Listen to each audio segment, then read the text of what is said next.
Hello everyone, good day. My name is Protesilaos, also known as Prot. Today I want to do another video on philosophy. This one will be about dignity. And I will explain, but just a second to show you where I am heading to in terms of my immediate destination. I will just switch to the rear camera. So you can see I will be moving up there. But when it comes to the mountains, you cannot just go on a straight line. So I will have to take a long detour through here and then continue walking and then do a circle and go up there. I've never been to this specific cliff up to the top, so I don't know if it is actually feasible, but I will give it a try. Switching to my camera. Okay, so I will give it a try. And from there, I might take the road towards another village, a road that overlooks another village, and that will give us a nice view. But I don't know the distance from here, so depending on how long this video will be, I might reach that village in time. Usually my videos on philosophy are an hour long, so maybe depending on how far we are, I can be there in time. But it's a long distance, so I cannot make any promises. Anyhow, let's get to today's topic: dignity. I want to talk about this topic because it is the continuation of my last two videos. The first of the two is the one about the phrase "sorry for being a burden." That's the one. And the other, which I did 2 days after the first one, or 3 days, I'm not sure, is about meaning and purpose of life. Okay, so each of those videos is over an hour long, so I covered a lot of ground, literally and figuratively. But I want to just give you the gist, the part that is now relevant to the consideration of dignity, the part that is now relevant to what we need to have in mind in order to reason about dignity. So I am not saying that you should absolutely watch my previous videos. Of course, you might want to do it because they are interesting and insightful in many ways, but you don't have to. So I will just explain here what I mean. In the video about sorry for being a burden, I explained how that statement and the reasoning behind it is fundamentally egocentrism. I explained that when you say sorry for being a burden, when you are apologetic just for the fact that you are around people, you are obsessed with something that you do not like about yourself. You are obsessed with some condition of yours that you think reduces your worth in a contagious way, in a way that also affects others. So not only you depreciate yourself, but you also think that that which depreciates you also affects others in a way that they will not like either, just like you don't like. However, when you are obsessed in this way, you develop a bias. Just a second, I'm checking the road to see if I can go through that way, or actually I will go through here. I will go through here. There is a fork on the road here, so I will just go straight. When you are obsessed with something, whatever that is, with your condition or with whatever, your evaluation of everything revolves around, is based on this object of obsession. So I used the example, but that's just an example, with friends. You say, I have no friends, and I do not like that state of affairs, and I don't want to be a burden because I am socially awkward or whatever. And because you are biased in this way, everyone you look around, you search for the people who have friends. So you are only looking for that which is your bias in order to affirm your bias, to confirm it, to say, ha, see, they are the happy people. They are the sociable ones, they are the ones who have a great time, whereas I am awkward, I have no friends, etc. So you make that evaluation. I think I took the wrong road, folks, so it seems that there is no way for me to approach the cliff. You can see it, but I will go through here. Maybe there is some place here.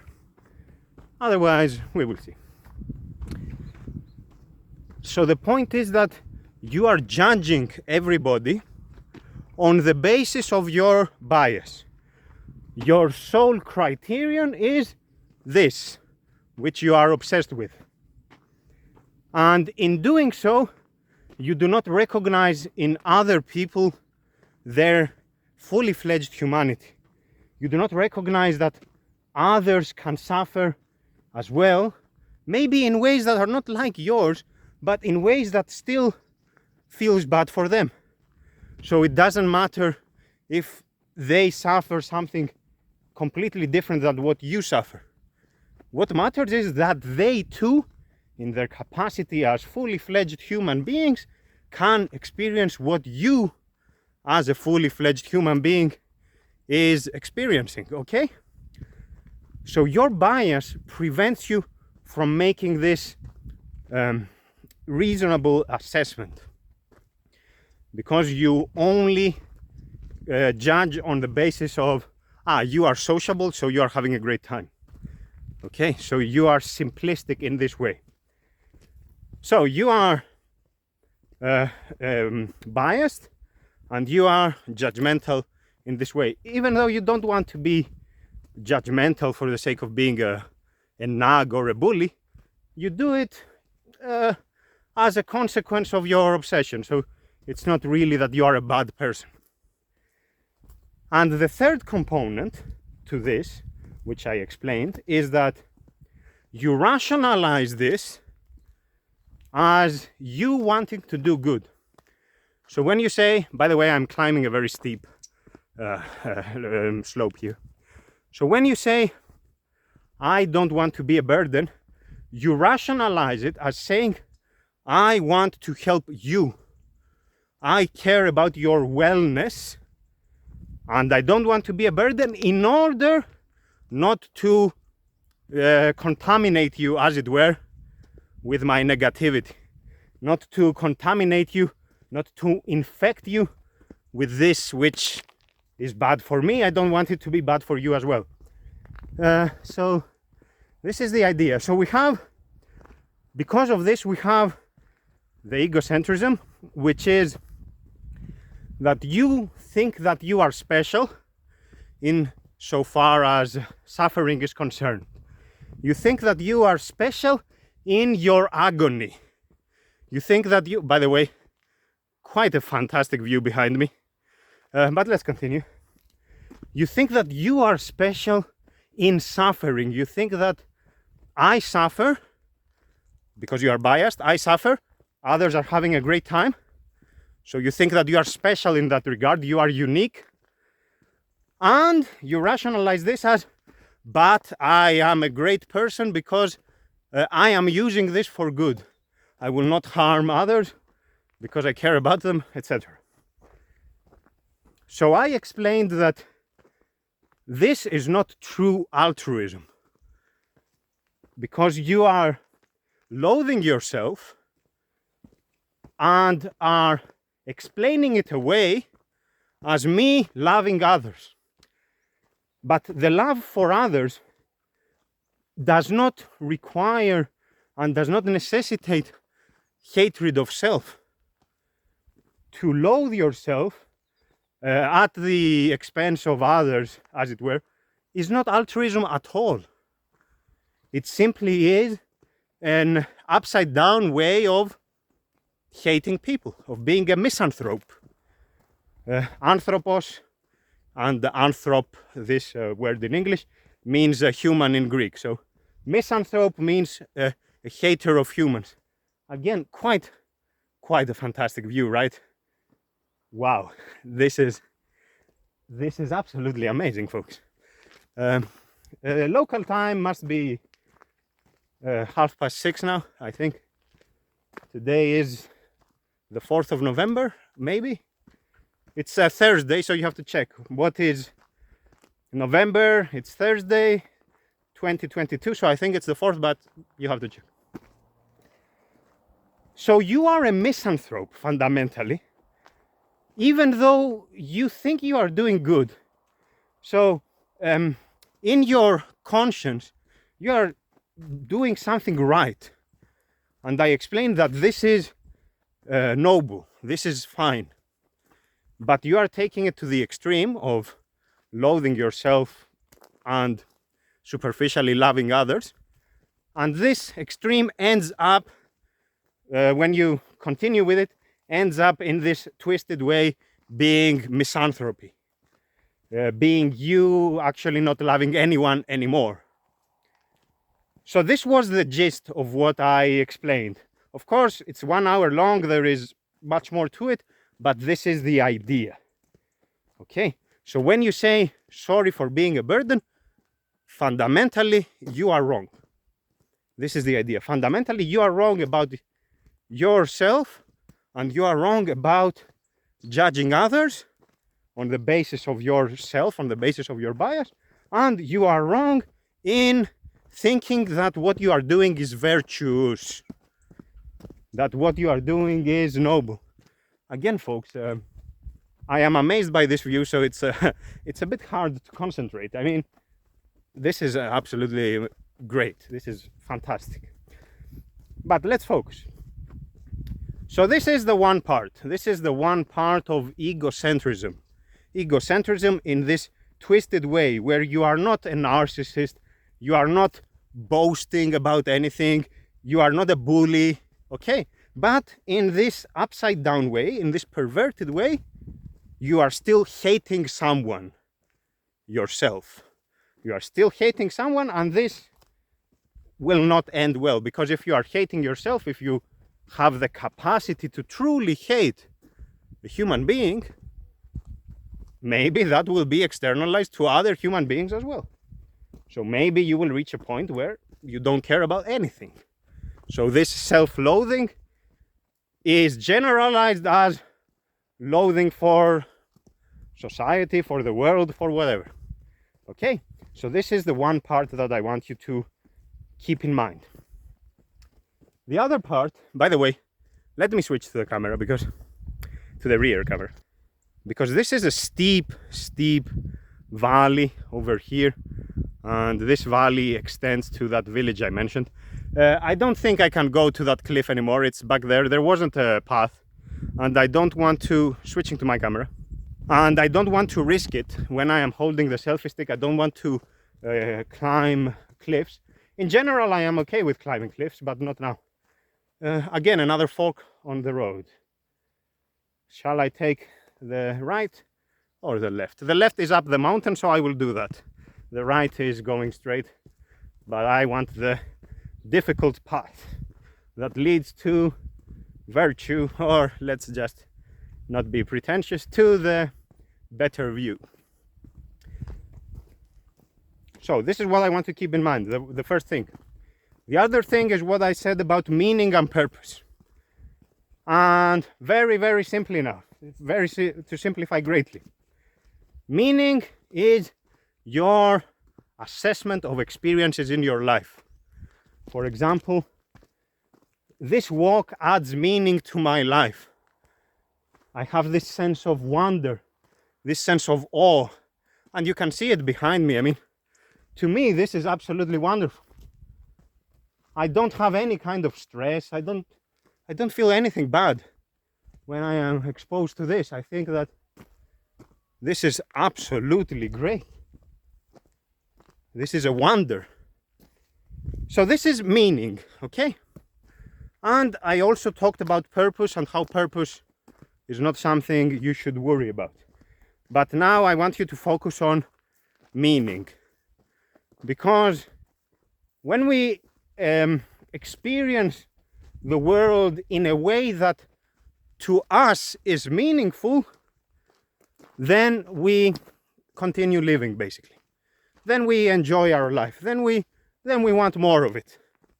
Okay, so we prioritize experiences in our life that for us are meaningful, and we keep doing those. We keep pursuing those, and we avoid experiences that for us are meaningless. For us, they are burdensome, so we avoid those. Which brings me to the point of dignity. So I want to combine this idea of sorry for being a burden with this notion of adding meaning to my experiences and how those two relate to dignity. So what is dignity?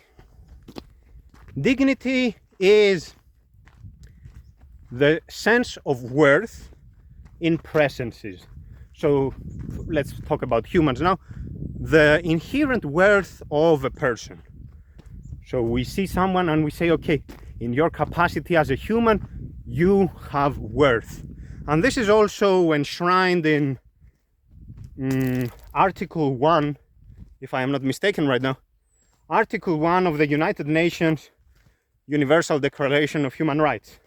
So Article 1 says that it's about, I forget now the phrasing.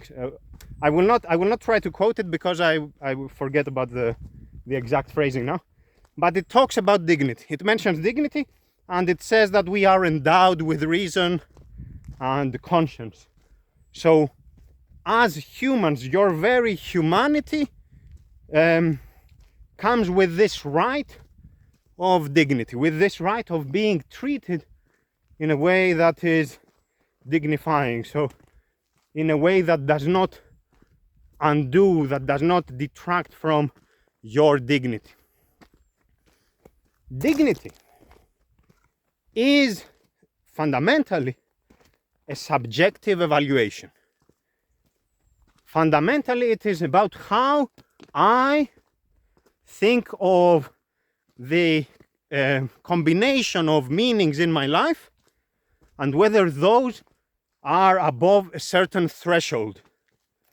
If everything in my life, if things in my life, experiences in my life add meaning in a manner that I consider satisfactory, then I say I have dignity. My life has dignity. I experience things in a way that is dignifying.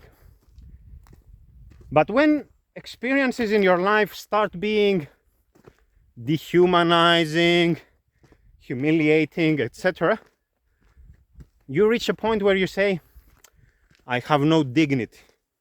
What happens to me now denies me of this way of living with dignity, in dignity.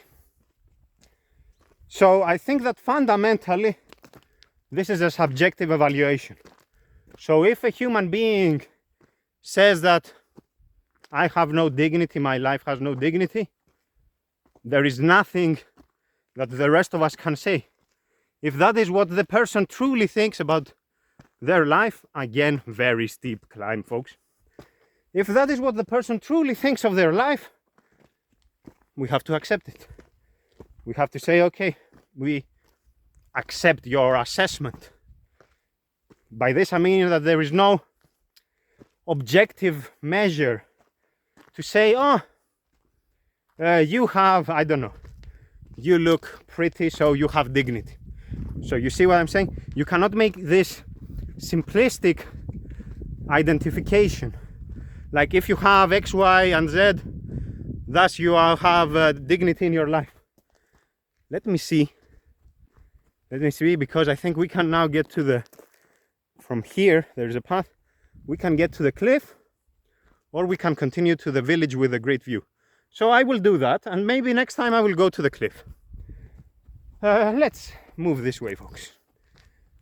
The view is breathtaking. The sun is rising. Today will be another very warm day. Let me show you a view of some vineyards here. This is marvelous. I don't know if you can see the colors, but Even if you cannot see, again, you can get a sense of the horizons here. You can see how far up we are. Great. Absolutely great. Okay, switching to my camera. So it is fundamentally a subjective evaluation. This is what we have to bear in mind. What is the difference? If you say I have no self-worth, if you say I am a burden, and basically I am useless, okay? Does that mean that you don't have dignity? So this is the important question. And here I want to introduce a distinction. Because when you say sorry for being a burden, it comes with this rationalization. That I am helping you. I don't want to contaminate you. I love you, and in loving you so much, I deny myself. This is the idea. This is the rationalization of being virtuous in my self-hatred. Okay? So it comes with this. And it also comes with this bias of thinking that you are special because of what I explained, because you are the one who suffers and everyone else is having a great, great time. These are important because when we talk about dignity, we are talking about an individual's self-evaluation without any of those extras. So you may say, my life has no meaning. I see this, it means nothing to me. I talk to people, it means nothing to me. I watch a movie, it means nothing to me. Every moment is agonizing. So you don't say that, but I am loving others and that's why I don't want to annoy them or whatever. You don't say that. It no longer matters. This is about a self-evaluation, full stop. So it's not about a self-evaluation with me pretending to be virtuous and great and saintly and whatever. No, it's just the self-evaluation. And you say, what I do in my life is basically pointless. I don't get any worth out of it. So my life has no worth. My life, for me, has no point. So even if others say that I am not a burden to them, even if others love me, even if others are with me the whole time and talk with me, etc. Okay, so even if others are quite clearly okay with you, you still have this evaluation and you don't rationalize it any further. So we cannot say anything to this person anymore. We have to just accept this evaluation. Okay, we have to accept that this person has lost their dignity. What we can say is commentary around this evaluation. So not about the evaluation as such, not about the subjectivity of the experience per se, but about the factors that inform, the influences that inform this evaluation. I think that we should have, another fork on the road. This is getting too complicated. This one goes down the valley. This one goes up the mountain. So, you know where I'm going. Up the mountain. So, we can comment on the influences. And I would encourage someone to try to maintain a high standard for their self-worth. And let me give some examples here. You have lost your job, you are unemployed. And every job application gets rejected. Basically, you cannot find a job that you find fulfilling, you consider fulfilling, and you start feeling ashamed of yourself. So this is a grinding experience. You feel really sad. You are struggling with the first stages of depression, and you are excluded from social activities and so on. Okay, so this is one set of experiences that humiliate you and that detract meaning from your life. If you think just on the basis of this, that now I have lost my dignity, you have developed tunnel vision. You are too focused on one aspect of life, because you are perhaps still prideful in what you did. Perhaps you want to have another fancy job. You don't want to have a job that you consider lowly. You don't want to have a job that does not flatter you. Maybe you are too smart.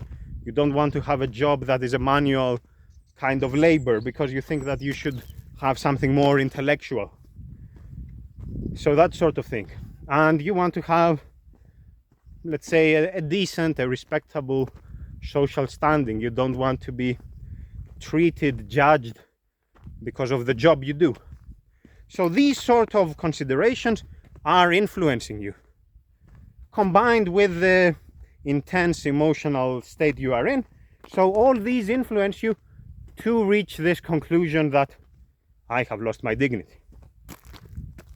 So I say in this case that you have tunnel vision. The person has tunnel vision. Yes, the subjectivity is theirs. Yes, I am not questioning the evaluation as such. What I am prompting this person to do is to think in holistic terms, to not make an assessment on the basis of a single factor. I have no idea where I am going, folks. So let's hope for the best. I'm going up here, and hopefully it's not a path to nowhere. But even nowhere still has a nice view. So I encourage the person to think holistically. So concretely, you may still find meaning in life by listening to music, by being helpful, like with your social interactions. You want to help your friends or strangers or whatever. You can do community service, you can do whatever. So it's not that your life holistically, as a whole, has no meaning. It's just that you are focused. So you have this tunnel vision on the job and on everything around it, and you are evaluating everything on the basis of this. So I ask for a broadened view. Try to be calm about it and try to think about the bigger picture. This is the idea. Of course, we can continue adding to this. This keeps going up. I don't know. Let's hope for the best. You keep adding to this. Let's keep adding to this. So let's say that you have lost your job and you have this humiliating experience. So you are ashamed of yourself. You don't want to talk to people. Oh, this is very steep. You don't want to talk to people. Now you have no friends anymore. Your family are not supportive, they are judgmental, so you cut ties with your family.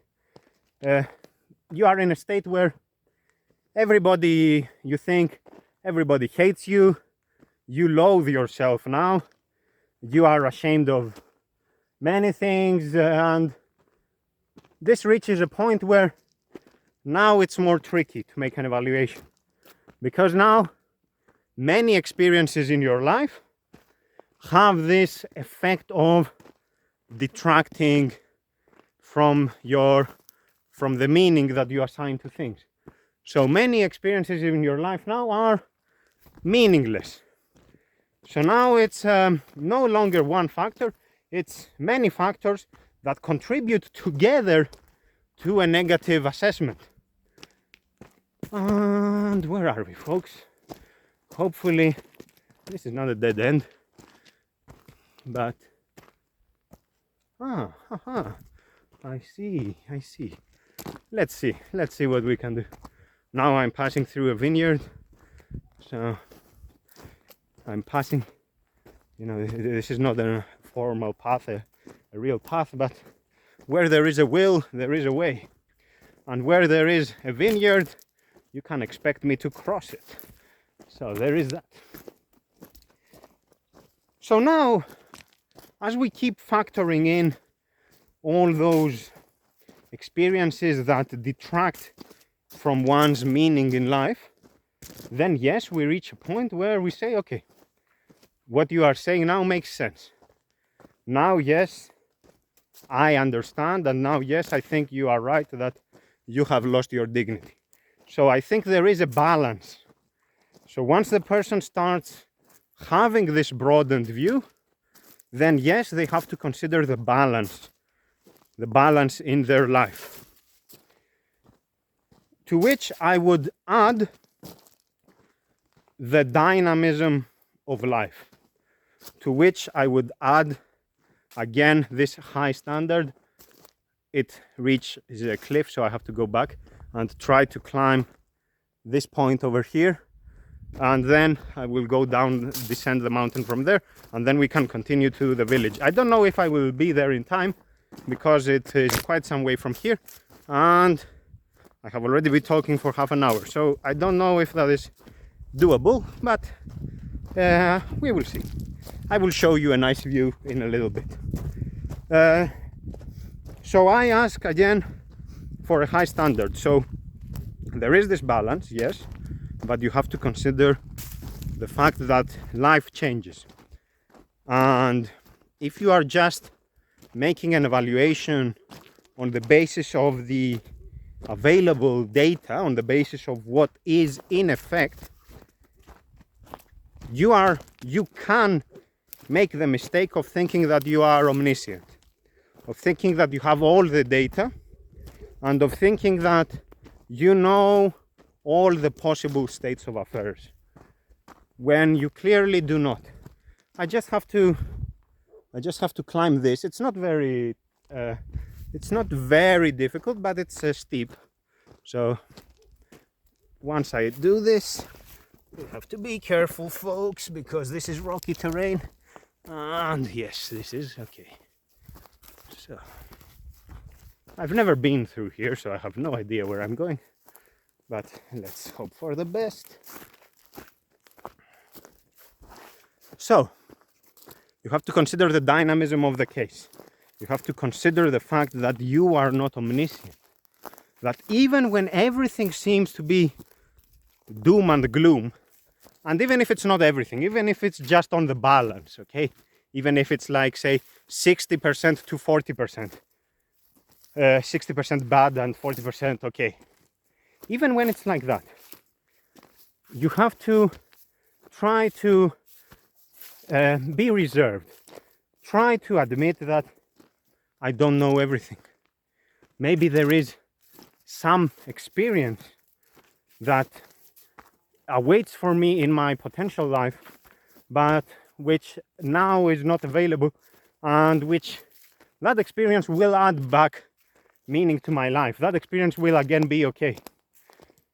There is a shrine here. Maybe you can see. So there is that. And now I have to descend from here. What does it say?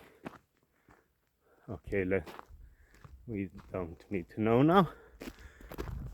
Maybe you can see it. Okay. So there is that. And now I will descend from here. Okay, as I thought, there is a way to descend. And I will show you the view in a second.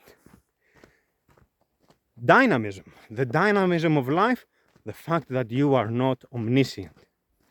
This is very important because as a metaphor, I'm walking through this path, I have no idea where I'm going. And isn't this life? If I pretend that, okay, this is just a dirt road, and it's like every dirt road I have ever seen, okay?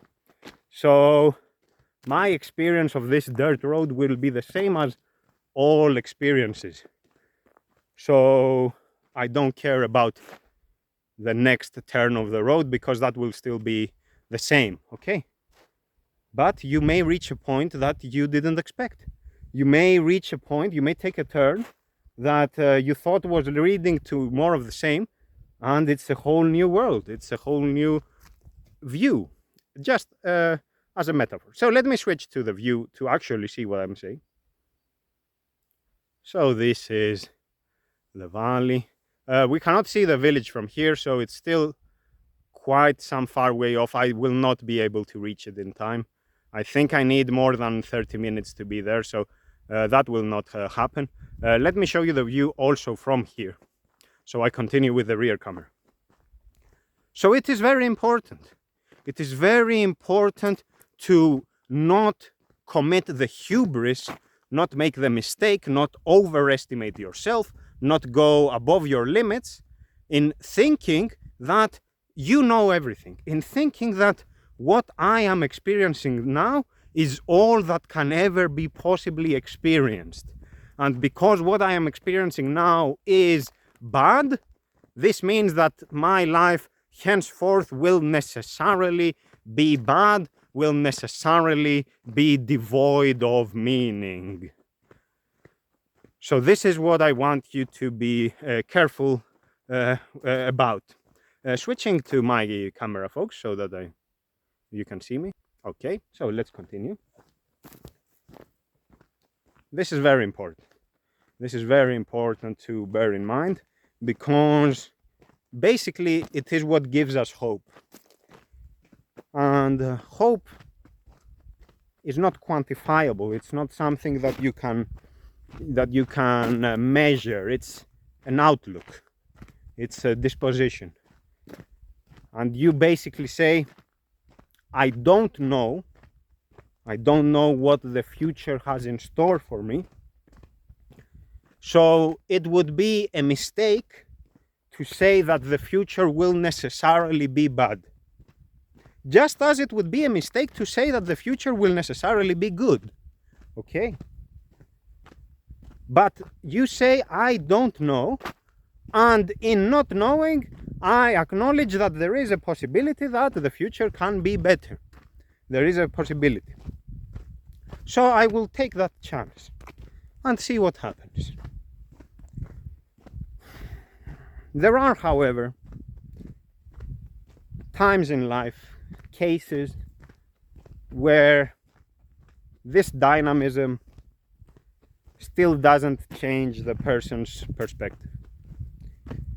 There are times where the person is experiencing the world in such a way that they will not find meaning regardless. They are convinced that they have lost their dignity. And here I want to mention a movie.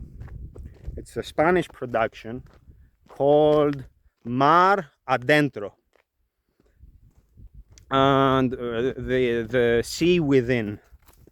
It's the translation. And Mar Adentro is about the story. It's a real story of a person in La Coruña, I think, who wanted to dive in the ocean, and there was this person miscalculated, and basically they injured themselves in a way. It was a man, so this man injured himself and suffered a permanent injury that rendered him motionless. So he was confined to a bed for the rest of his life. And this movie is about this person who has lived all those years in that condition and is no longer in an emotional state of being disturbed, is no longer acting, spontaneously. It's no longer about a hasty decision that they are making. It's something that they have been thinking about very, very carefully for a very long time. And this person wants to commit suicide. But because this person cannot move their limbs or anything, they cannot. This person cannot commit suicide. So this person tries to find another human being who will help them, who will administer poison so that this person can die. So this is called euthanasia. So to euthanize this person, to euthanize this man. And the story is that it is very difficult to find a person who will do this for legal reasons as well, but also because more forks to the path. Let's go this way. But also because there are religious views involved. For example, there is this priest who thinks that it is immoral to commit suicide, and by extension it is immoral to euthanize someone. So there are those views as well. I think I understand what the priest is saying, and I also agree that as I said, I think that we must have a very high standard when we make these evaluations. So we shouldn't be acting on a whimsy, just, oh, I am disappointed in life, therefore I commit suicide. Oh, I am disappointed in life, please kill me. No, it has to be a high standard, it has to be a holistic evaluation. And I think that sometimes, yes, the person will, in full conscience, reach the conclusion that they have no dignity and they want to end their life. So I think when we reach that state, we have to respect the person. We have to, at the very least, recognize their dignity. At the very least, give them what they want. At the very least, recognize that to make a decision in this way is to have agency, and in this agency there is dignity. So while I understand what the priest is saying, like life has worth, that we shouldn't be killing people, etc., I still think that this is another vineyard. No, let's go this way. I still think that there is a point where we have to admit that euthanasia or suicide is not a sin. It is not unacceptable no matter what. Because if we take the view that no matter what, this decision is unacceptable, we no longer think that dignity is subjective. Because if me or the priest or a collection of people, a group of people, is the one who decides on what this person thinks of their dignity, then this person's opinion doesn't matter, right? If it is up to us, the rest of the world, the rest of society, to make that decision, then the individual does not matter. And by extension, we could apply this to everyone and say that altogether, dignity does not exist. Because if it's always someone else who decides, and if we cancel each other out in this way, there is no dignity whatsoever once we generalize it in this way. So I think that would set a dangerous precedent to say that there is no dignity whatsoever, because it is something that we can feel when your life, even in individual experiences, starts having no meaning, you start understanding what dignity is. You start understanding, maybe you have not lost your dignity completely, but you get a clear idea of what is happening. You get a clear sense of what the direction is and what this notional quality is, this my dignity. It is not quantifiable, it's a state of mind. But you are losing that state of mind and now you have no worth in your life. So I think we cannot deny the subjectivity of this experience. We cannot deny, so we cannot impose a strictly objective criterion and judge everyone using this one-size-fits-all approach. Because in doing this, we are effectively denying an individual of their agency and thus of their dignity and thus of their humanity. Because if we keep denying this and that and the other, well, to its extreme means that we don't care about them at all. We only care about conformity with a given rule that we have formulated. And again, this is not an easy topic. This is not something that we discuss willy-nilly and we act out of it. This is something that needs to be conducted on a case-by-case basis with full respect to the individual, with full respect to the person involved. So when someone talks about their dignity and when they have this understanding of the high criterion, so when they are not trying to rationalize it as altruism or whatever, we cannot possibly say, it is a mistake to say, oh, you are seeking attention. Oh, you are just a narcissist. You just say that you want to commit suicide because you want people to talk about you all the time. I think that's very narrow-minded.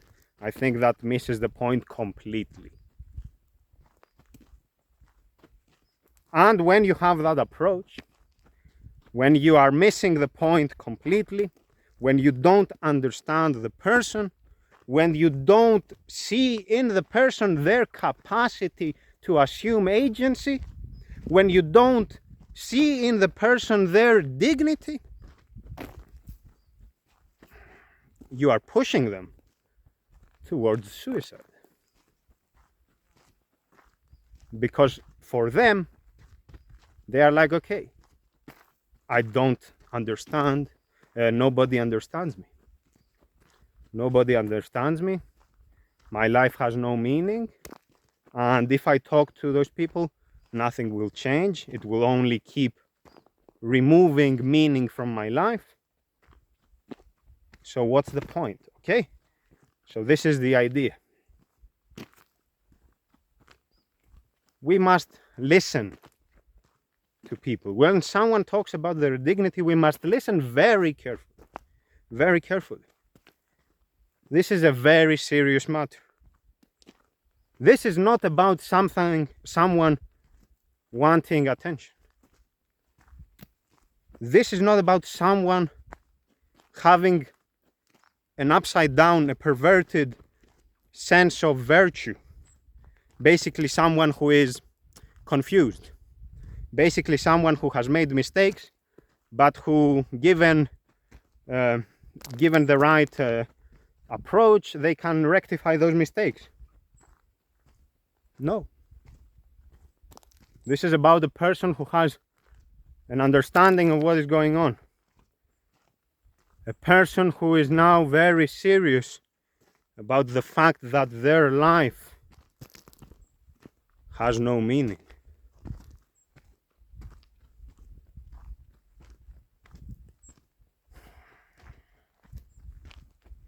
watch the movie Mar Adentro. I forget the name of the protagonist. I generally don't watch movies. I don't have a TV. I haven't had a TV at home since when I left my parents and Greece, since 2006. So I don't watch movies, but I watched this one. It was at a certain event. So yeah, let me just head up this mountain to show you the view of the cliff. Don't be judgmental. This is the point. Don't be judgmental, and try to reason with people. If you ever encounter someone who is in this state of mind, try to reason with them. Try to explain that they need to have a holistic understanding of things, and they shouldn't be disappointed if certain parts of their life are not going well. And try to remind them that of the dynamism of life, that things change in life. Even when we don't realize it, something good may be coming our way, so we shouldn't lose hope in that regard. But don't be pushy. Don't be dismissive, like, oh, I don't care what you are saying, you are fine. Don't do that. That's all for today, folks. Thank you very much for your attention. Let me get to the top and show you the view from this cliff. So the point is that I made a circle of this mountain without realizing it. So hopefully from here I can see the cliff. Let's continue and see. This was a difficult topic to talk about. Words are easy, right? Not so easy, not so easy. Let's see, folks, what we have here. Let's speed things up a bit. Okay, looks good. This looks fantastic. And try to find meaning in the little things. Maybe you don't have meaning in the sense that people usually think, but there is more to life. So try to think about the vastness of this world. Let me switch to the rear view so that you can see it as well. Try to think of this vastness. This is a metaphor. This is not about valleys, mountains, horizons. This is a metaphor of life. This is the idea that when you think that you are in a dungeon, there is a chance that you may walk outside and a whole new world will be there waiting for you to explore it. Don't lose hope. Switching. Don't lose hope. Don't lose hope, and take it easy. Thank you very much for your attention, folks. Goodbye from my side.